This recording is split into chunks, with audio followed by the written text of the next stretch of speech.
Hi, I'm Kara. Welcome.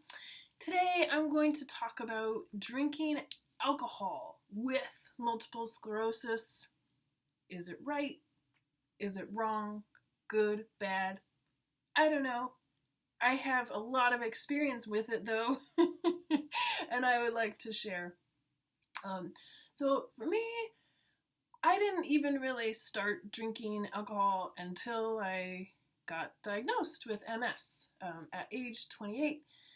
I mean, I would drink here and there. I might have a beer once a month, or, but it just wasn't really a part of my life. I was more interested in having a really sharp mind. Until I got MS. I was interested in dulling things down, mostly due to the emotional distress, to be honest. And I would buy a bottle of wine on the day that I would do my Avonex shot. And 10 years ago, 12 years ago, that bottle would last me 3 days because I would have a glass of wine in order to relax enough to stab myself with this poison.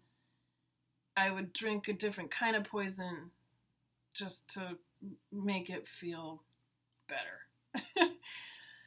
So this was how it started.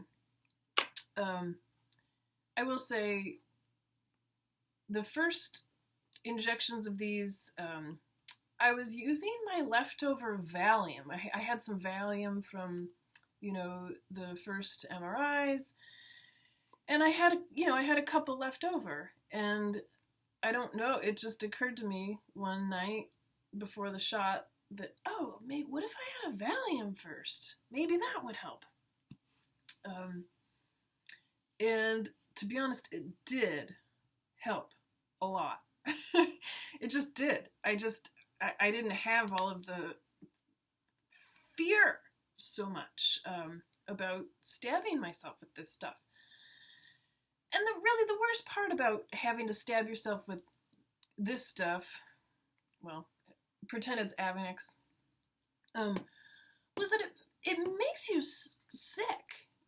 I don't know about you, but for me, it made me really sick for at least like 2 days afterwards. So I couldn't do anything. It was just, I just dreaded these shots with a passion, with a burning passion. And oh, did they burn? They really did burn. But yeah, so once my Valium ran out, I started on the red wine. And yeah, I was just alone in my Seattle apartment, and I would have a glass of wine, do my shot, and then, the bottle, it would last at least 3 days, but, I don't know, maybe sometimes longer. And it just seemed to help. And sometimes if I didn't have, they give you these little, like, alcohol wipes to wipe down your injection site. Not that I ever did one here. You wipe down the injection, make it sterile enough before you stab this. But if I didn't have like one of these alcohol wipes, I could use like vodka, and I would sterilize the site with vodka. And then sometimes I would just have a shot of it also. And it just seemed to help. I mean, it kind of did help. It did. Until it didn't, my experience with that drug is that, you just start to require more and more in order to get the same effect, or the desired effect, maybe. So, but that's how it started. Glass of wine before my shot. Not like a big party. So the alcohol could serve a couple different purposes. I will say that once I started to just get used to drinking by myself, I just was used to it, and it became a habit. Even after I had stopped the Avonex, then I started to, want a glass of wine at night, and soon enough, I would have half a bottle. A bottle would last like 2 days,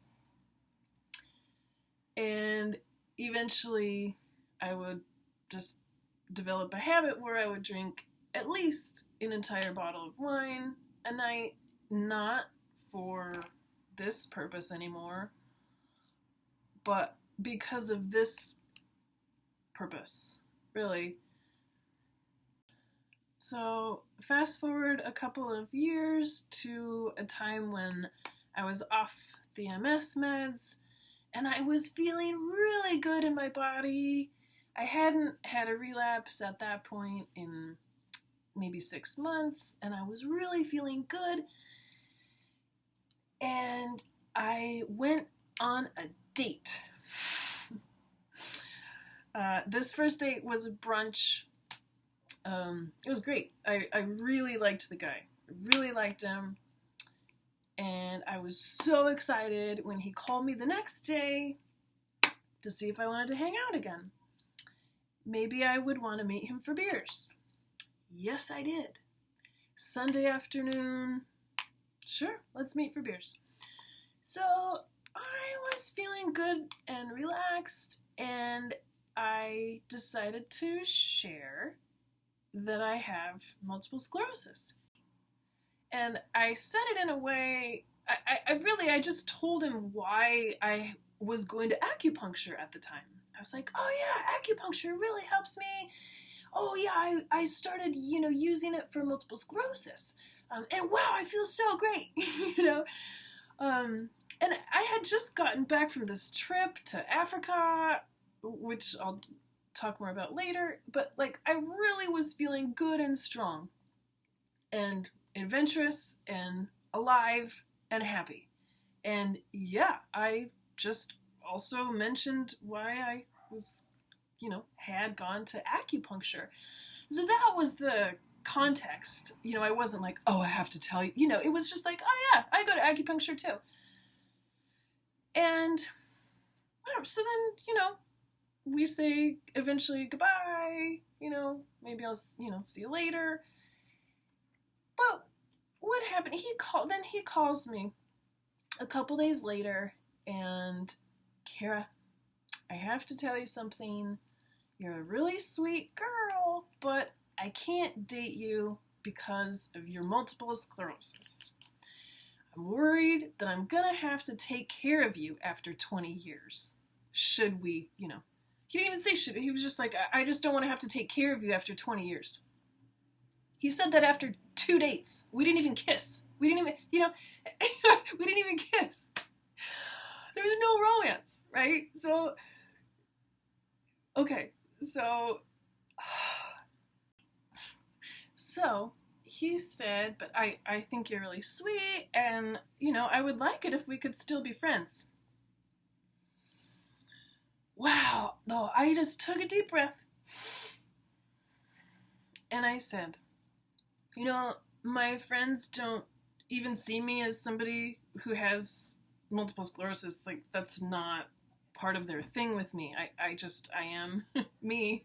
And no, I don't need to be friends with you. Peace.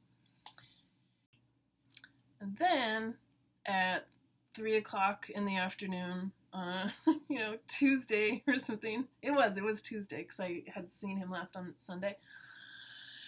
Yeah, after my deep breaths, and then what did I do? I walked to the store and bought myself a bottle of wine. And I feel like that was the first time sort of that I had ever really just taken that route for this route, to change something here. I mean, so severely. I wasn't trying to get up the nerve to do my meds or anything. It was just, wow, give me something to change this feeling, you know? Because you know what? Because I had been feeling so good, and I felt like, oh, I can do this MS thing. I can, like, you know, I can go travel around the world by myself for a long time and like, do a good job. And I felt so good. Like, I kind of felt like the initial trauma of the MS was almost a thing of the past. 2 years of extreme trauma. And I was kind of feeling free again. Until this dude. So the trauma came back and I drank it down. I drank it down, and that would kind of begin this habit of drinking down my feelings. It's just kind of what I grew to do over and over and over again. I'm not blaming the guy. I'm definitely not blaming that guy. But I definitely started drinking a lot of alcohol to deal with these kinds of feelings. And then I found myself in China with a man who I met in Africa on this, reunion tour with myself and life. And I was telling him about this experience, and I was kind of just like, wow, can you believe the nerve of this guy? 2 dates, and he can't see me anymore because I have MS. And this, other character says, I don't mind if you're ill. My stepdad has Parkinson's disease. I don't care if you have MS. Doesn't bother me. So I was like, what? Because this was another kind of dream guy. And so, kind of right then and there, we start talking marriage. Oh my God.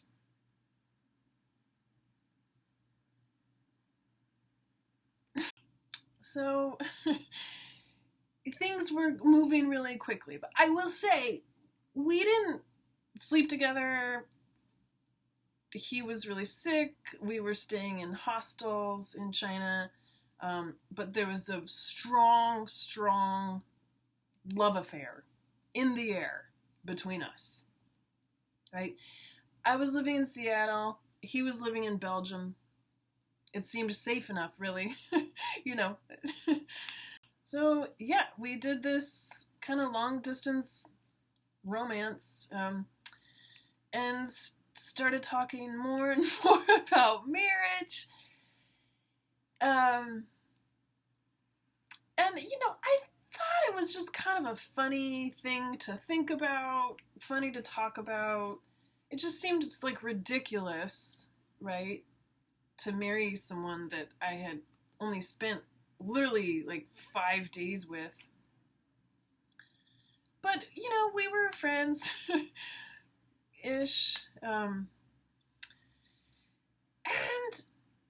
we would then have these, like, Skype drinking sessions together.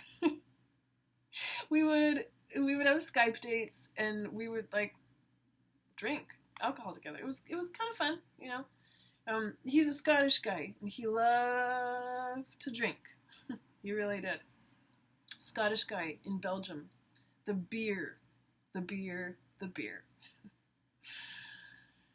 And I would soon enough move to Belgium and, start drinking with him there as well. And that is when I started drinking, pretty regularly in the daytime. It just, like, you just have a beer with lunch, maybe more. It just started developing into a pattern. And by the time we moved back to the USA and we're getting ready to get married by Elvis Presley, no less, I can say that on my wedding day, I started drinking at about 9 o'clock in the morning, celebratory. With my mom and sister came down. They were helping me get ready. I think my sister was like shaving my armpits as my mom was doing my hair, and I'm drinking wine. My sister's shaving. My mom, whatever. I can't remember if they were also drinking, but I was drinking. So I started about 9 in the morning, and to be honest, 10 years, then did I stop last night at 9 p.m.?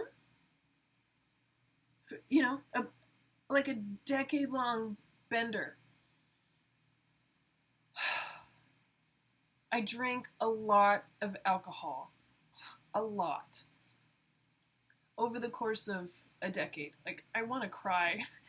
It just makes me feel so sad and bad, really, because I was trying to avoid feeling sad and bad, and really it just like made everything worse,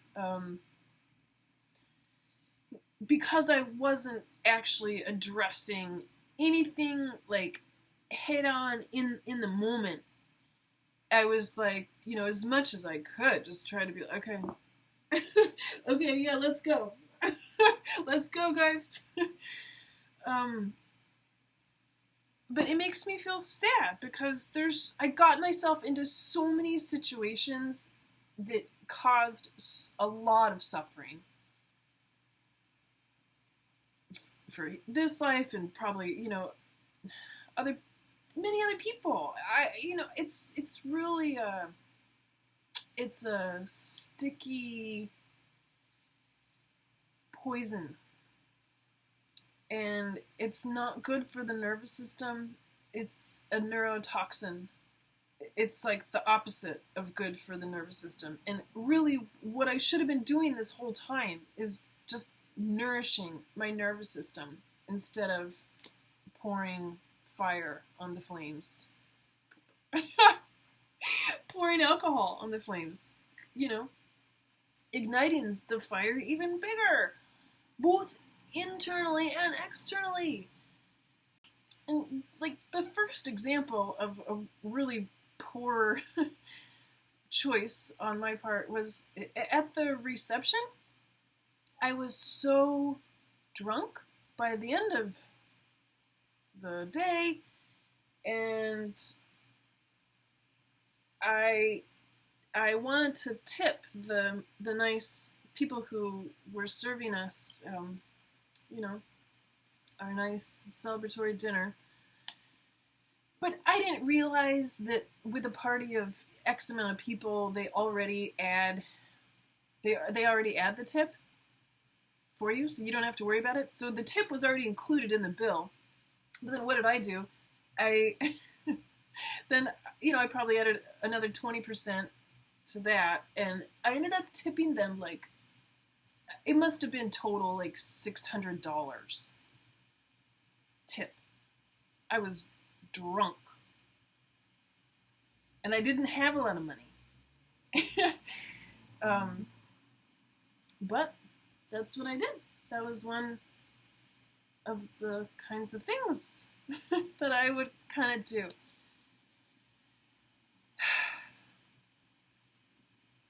So, what I want to say is that even though I drank so much alcohol for at least a decade, I can still walk.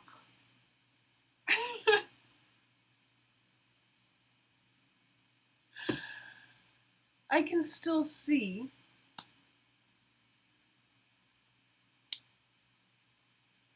But there have been times when I couldn't really open my eyes because my head hurt so bad because of the amount of alcohol that I consumed the night before or whatever. And while I have big problems with Big Pharma, I was just medicating myself with alcohol daily, nightly. I would stop here and there. I like to do these silent 10-day Vipassana meditation retreats, and so I would go, and just practice meditation nonstop pretty much for 10 days, and yeah, there's no addictions allowed there. I would sneak in black tea, though.